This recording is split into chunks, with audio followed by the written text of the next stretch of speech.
네, 안녕하세요. 유럽 주식 알아보기입니다.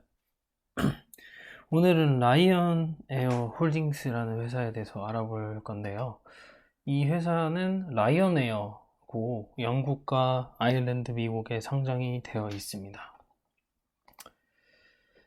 라이언 에어 같은 경우는 유럽의 저가 항공사고요. 그 매출은 이제 유럽에서 주로 발생을 하고, 그리고 이 회사를 아시는 분은 아시겠지만 진짜 정말 저렴한 저가 항공사입니다. 다만 이 서비스 같은 경우는 굉장히 이제 뭐 떨어진다는 평가도 있지만 그래도 이 회사에 대해서 정확하게 한번 보도록 하겠습니다. 이제 회사 주가 차트를 보시면은 이 세 군데에 상장이 되어 있는데, 그 중에서 대표적인 영국 런던 거래소 가격으로 알려드릴게요. 28일 기준으로 해서 16.81유로 하나로 22,825원이고요. 98년 7월 24일에 0.85유로 1,156원으로 상장을 해서 주가 상승률이 1877% 정도 됩니다. 이게 회사 경영진, 그러니까 CEO로 말씀드리자면 굉장히 유명하신 분입니다. 괴짜로도 소문나 있는 마이클 오리얼이라는 분께서 운영을 하고 계시고, 이분이 이제 이 회사를 만든 거는 아니고요. 다른 회사에 계시다가 새로 창업을 하셨다가 이 라이언에 스카우트해서 이제 CEO가 되신 경우입니다. 회사 주요 주주들을 보시면은 마이클 오리얼을 제외하고 기간 보유율이 24.49% 정도가 되고요. 다음 차트를 보시면은 라이언에어가 유럽의 1등 항공사라고 보실 수 있습니다. 그러니까 이 회사는 저가 항공사, 그리고 이제 다른 이제 그 중장거리를 하는 여러 가지 회사가 있지 않습니까? 그 회사를 모두 합쳤을 때도 유럽의 1등 항공사도 볼 수 있습니다. 왜냐하면 이 항공사가 루트가 2100개나 가지고 있고요. 그리고 이제 37개국 정도로 이제 이 회사가 이제 그 항로가 열려 있고요. 그리고 뭐 225개의 그러니까 나라가 37개지만 225개의 그 항공, 그 공항에 이제 이 회사가 루트가 있고, 그리고 되게 재미난 사실 같은 경우는 이 회사가 돈 버는 것 중에서 그 보조금이라고 있거든요. 그 subsidied라고 해서 그 유럽에 있던 어떤 그 지방 공항들 같은 게, 어떤 특정 나라들에서 제가 잘 모르는 나라 중에서 그런 지방 공항 중에 그 지방 공항과 정부에서 우리 라이언에어 보고 우리 공항에 이제 그 루트를 놔주면은 보조금을 주겠다, 이렇게 해서 그 보조금을 받아서 이제 회사가 이제 망하지 않고 잘 운영이 되고 있다고 합니다. 이제 분기 보고서 자료인데요. 코로나가 이제 종식되지 않았음에도 불구하고 새 비행기, 물론 그 전에 이제 주문한 거겠죠. 이게 5월 21일 날 도착을 했고요. 그리고 또 이 회사 같은 경우는 이게 코로나 때문에 뭐 거리두기, 그러니까 항공 그 비행기 좌석을 뭐 띄어서 앉아야 된다, 뭐 이런 얘기들이 있잖아요. 근데도 이제 굉장히 여기 보신 대로 게임 체인저인 게 4% 정도의 그 항공기 그 시트를 이제 늘렸다고 합니다.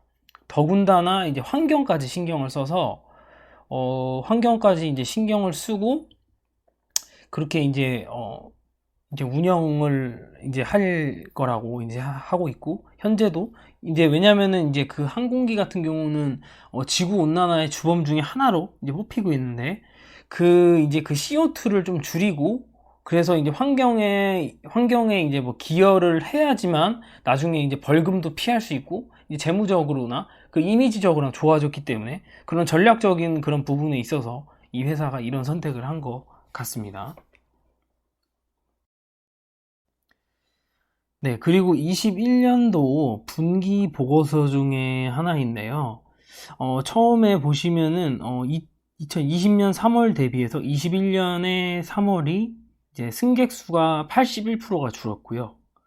그리고 탑승률, 로드 팩터, 탑승률 또한 95%에서 72%로 줄었습니다. 그리고 이제 보시면은 리벤유 말고 밑에 오퍼레이팅 코스트, 운영 비용이 그랬으니까 65% 줄어들었고, 그리고 PAT라고 해서 Profit After Tax, 세후 나누기 순영업 손실액 또한 지금 이게 줄어들었다고 보시면 됩니다. 또 OTP라 그래서 On Time Performance, 그러니까 얼마나 정시 운항을 하느냐, 얼마나 제때 도착하고 제때 출발하느냐, 운항률이 무려 작년 대비 4%가 증가했는데요. 이 회사가 그 정시 운항률이 안 좋기로 유명한데, 이게 줄어들었다는 것 자체가 비행기가 적게 나르고 승객이 적기 때문에 그러지 않았을까라고 보실 수가 있고요. 이제 그 재무 상태를 보시면은 아까 말씀드린 대로 코로나 때문에 이제 이 회사가 굉장히 힘든데도 불구하고 이제 재무제표를 봤을 때 양호한 상태라고 보실 수가 있습니다. 그리고 이제 승객하고 그 탑승률 관련한 그런 통계를 가져왔는데요. 이제 보시면 알겠지만 이거는 1년, 그러니까 2020년하고 2021년을 이제 비교를 한 거고요. 그렇게 보신다면 정시율이 떨어지고 있는 걸 좀 보실 수 있어요. 그 여기 로드 팩터에 보시면은 제가 그 이유 같은 경우는 이제 영국이나 이제 기타 유럽 나라들이 국경을 이제 열기 시작하면서, 그리고 백신도 맞아가면서 국경을 여니까 사람들이 비행기를 많이 부킹해서 하다 보니까 다시 그 정시율을 지키지 않았던 것으로 유명한 라이언에어의 본 모습이 드러난 것으로 볼 수 있고요. 승객 수는 91%로 줄어들었지만 다음 분기 보고서에는 늘어날 것으로 일단은 예상이 됩니다. 인컴 스테이트를 보시면은 아시다시피 2018, 19, 20년은 괜찮았는데 이제 21년도에 이제 그 20년 코로나 여파로 인해서 이제 지금 현재는 이제 좀 박살이 났다고 보시면 되는데 22년, 23년으로 23년 정도가 돼야지 그 20년에 피크를 찍었던 그 항공 수요를 따라올 예정이라고 보면 됩니다. 근데 이 부분이 이 라이언에어 말고도 다른 항공사도 이제 좀 비교하시면서 이제 회사들을 보시면 될 것 같습니다. 이제 밸류에이션 보시면은 엔터프라이즈 밸류가 이제 뭐 기업의 총 가치로 기업 매수자가 매수 시 지급해야 하는 금액, 그러니까 총 가치이고요. 이게 캐피탈라이제이션이 자본 총액입니다. 그리고 PE 레이시오가 이제 우리가 아는 PER인데, 저는 여기서 굉장히 다른 이게 리베뉴도 있고 에비타도 있고 프라이스 투 북 다 있지만 그 중에서 가장 투자자들이 어떻게 보면 조금 눈여겨봐야 될 부분이 PE 레이시오라고 생각하는데, 이 보시면 2018년에는 13배, 2019년에는 15배, 2020년에 15배, 근데 21년에는 마이너스 18배인데 22년에 대해서는 600배, 23년에는 12배로 나와 있는데, 그렇다면은 이게 너무 굉장히 단기적으로 뭔가 트레이닝 하는 것처럼 보지만, 그래도 그 참고하셔야 되는 부분이 제가 생각할 때는 좋은 회사를 좋은 가격에 사야 된다라는 말을 전문가 분들이나 많이 하시는데 그 부분에 대해서 굉장히 동의를 합니다. 그래서 이걸 보시면은 어떻게 보면은 21년도에 사고 나서 이 지표로 된다면 21년에 사고 나서 수요가 폭증하니까 투자자들이 막 몰려오니까 22년에 밸류에이션이 이제 그 퍼가 이제 600까지 쫙 올라가는데 23년에는 정상화가 되니까 그 돈이 빠져나가는 거죠. 너무 비싸다고 생각하니까. 그래서 참고해 주실 게, 이 회사를 만약에 들어가신다면은 이거는 뭐 뇌피셜일 수도 있지만 이 지표로 봤을 때는 21년에 이제 21년, 그러니까 지금 연도에 라이언에어 포트폴리오 편입하고 싶으시다면 지금 들어가시는 게 좋지 않을까 생각이 듭니다. 그리고 이제 2023년이 돼야지 항공 수요가 다 회복이 되고 그 주가가 선반영했던 그 기대를 해서 좀 떨어지지 않을까라는 그런 생각이 듭니다. 어찌나 제 개인적인 생각이고요. 그 주당 순이익을 보시면은 아시겠지만 아까 말씀드린 대로 계속해서 똑같은 지표가 나오는데, 완벽하게 항공 지표가 옛날에 피크를 찍었던 정점으로 가기 위해서는 예상이 23년도가 돼야 된다고 합니다. 그리고 컨센서스를 오른쪽에 보시면은 이제 그 바이 시그널이 11명, 그리고 바이에게 11명, 홀드가 5명, 그리고 죄송합니다. 그 아웃퍼폼이 5명, 그리고 홀드가 7명이고요. 그 의견을 주시지 않은 한 분 했는데 한 분이시고, 이렇게 봤을 때 바이 의견이 조금 더 많지 않을까라는, 현재로서 이 애널리스트 분들의 의견은 언제나 바뀌실 수 있다는 점은 참고 부탁드립니다.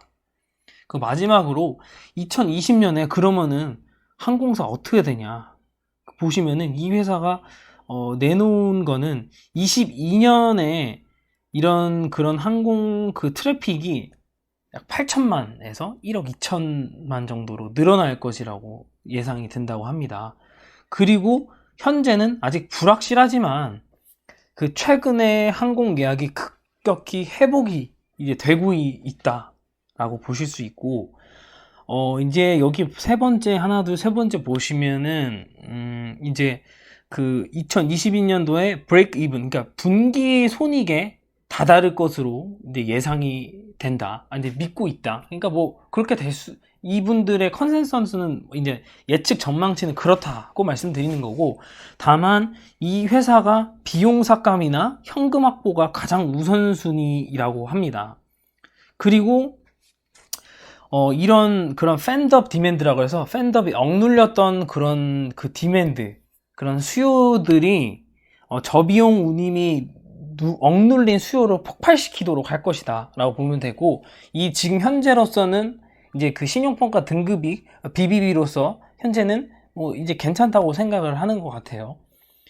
그래서 이 회사의 제가 생각할 때는 전망 같은 경우는 당연히 다른 항공사와 똑같이 코로나가 종식이 되고, 그리고 항공 수요가 폭발이 되면은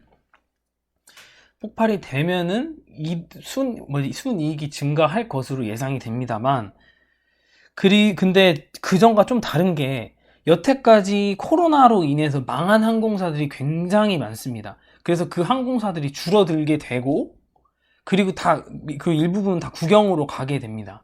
그러면서 두 가지 측면이 있는데, 첫 번째로는 그렇게 되면서 그런 경쟁자들이 싹 다 죽으면서 어떻게 보면 독점 아닌 독점처럼 해서 가격이 당연히 오를 것이다 라는 전망이 있고, 두 번째로는 그 국영 항공사로 넘어간 그런 항공사들 중에서 그 정부의 돈을 받기 때문에, 마치 뭐 에미레이트나 카타르 항공처럼 이 회사들 같은 경우는 저희가 이 회사가 돈을 얼마나 버는지, 국영에서 돈을 얼마나 버는지 모르지 않습니까?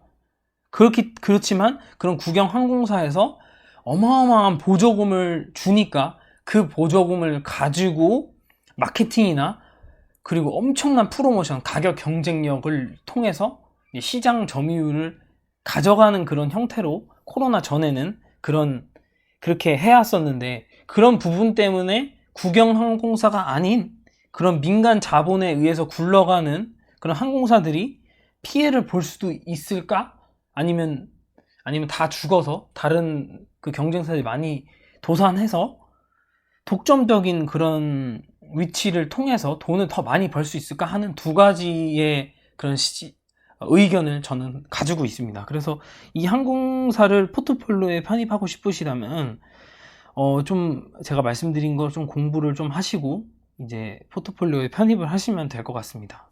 그럼 다음번에 또 뵙도록 하겠습니다.